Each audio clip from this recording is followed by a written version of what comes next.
안녕하세요, 똑딱입니다. 새 드라마 멧돼지 사냥이 방영되었죠. 물론 저는 미스터리 스릴러를 너무 무서워하기 때문에 시청하진 않았습니다. 멧돼지 하니까 떠오르는 병이 하나 있어서 소개해드리려고 해요. 멧돼지 고기를 날로 먹거나 푹 익혀서 먹지 않으면 기생충에 감염되는 사실 알고 계시죠? 선모충이라는 기생충이라고 하는데요. 덜 익혀 먹은 멧돼지 고기, 돼지고기에는 선모충이라는 기생충의 유충이 있을 가능성이 있어요. 이 유충이요, 소장에서 성충이 되고 피를 타고 다시 근육 속으로 파고드는 그런 기생충입니다. 멧돼지가 선모충에 감염되는 과정은요, 선모충에 감염된 쥐를 멧돼지가 섭취하면서 이루어진다고 해요. 사람은 선모충에 감염된 야생 멧돼지를 먹어서 감염이 되는 거죠. 과정을 알고 나면 쥐로부터 유발한 병이네요. 선모충에 감염되면요, 증상이 하루 이틀 지나서 나타날 수 있습니다.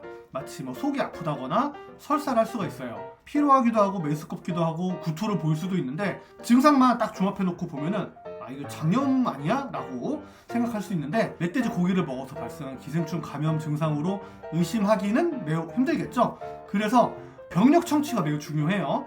특별히 드신 음식이 무엇이 있는지 꼭 여쭤보는 이유기도 합니다. 초기에는 장염 증상처럼 보이다가요, 근육으로 성충이 파고든다고 했잖아요.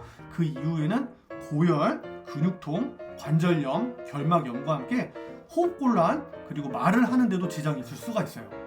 아주 드물지만 합병증이 나타날 수 있는데요, 심근염이나 뇌염, 뇌수막염, 그리고 폐렴까지 일으킬 수 있는 무서운 병이 되겠습니다. 하지만 이렇게 진행되는 것은 매우 드물고요, 알벤다졸이라든지 메벤다졸과 같은 기생충약을 통해서 치료를 할 수 있습니다.